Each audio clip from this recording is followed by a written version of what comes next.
از 12 و از 10 фирдавс толибзода раиси бонки миллии тоҷикистон гуфт фоизи миёнаи қарзи бонкҳои тоҷикистон барои муштариён дар чанд соли ахир аз 28% то 22% поин омадааст, вале фоиз ё баҳраи пасандозгузорон дар бонкҳо тақрибан 1 баробар аз қарзи бонкҳо камтар будааст.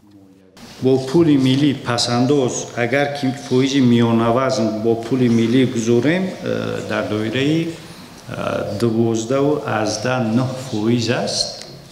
бо асъори хориҷӣ бошад қариб дар доираи 4.2%.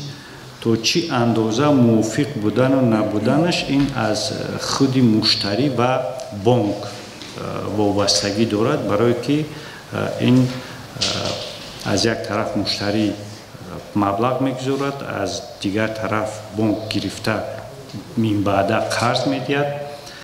бонкҳои тоҷикистон дар соли гузаштаи 2024 тақрибан 25 миллиард сомонӣ қарзҳои мухталиф доданд ки нисбат ба як соли пеш тақрибан 30% ё 5.6 миллиард сомонӣ бештар будааст. қарзҳои додашуда 13 миллиард қарзе ки дода шудааст ба соҳибкорон рост меояд. аз ин бошад 7.6 миллиард сомонӣ ба соҳибкороне ки ба ин намуди он намуди истеҳсолот, яъне соҳибкории истеҳсолӣ пешниҳод карда шуда сару кор доранд. 7.6 миллиард сомонӣ қарзҳо пешниҳод карда шуданд. ба назари иқтисодшинос Баҳром Шарифов, муфлисшавии чанд бонки замони низомсоз дар солҳои ахир эътимоди мардумро ба амонатгузорӣ дар бонкҳои кишвар коҳиш дод ва ин раванд ба сатҳи баҳра ё фоизи қарзҳои бонкӣ бетаъсир намемонад.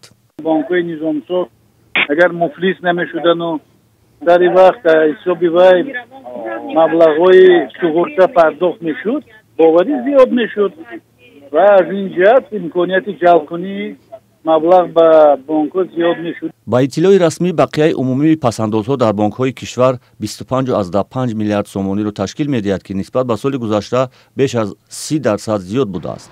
дарёфти қарз аз бонкҳои тоҷикистон он тавре ки дар эълонҳои таблиғотиашон мегӯянд чандон осон нест.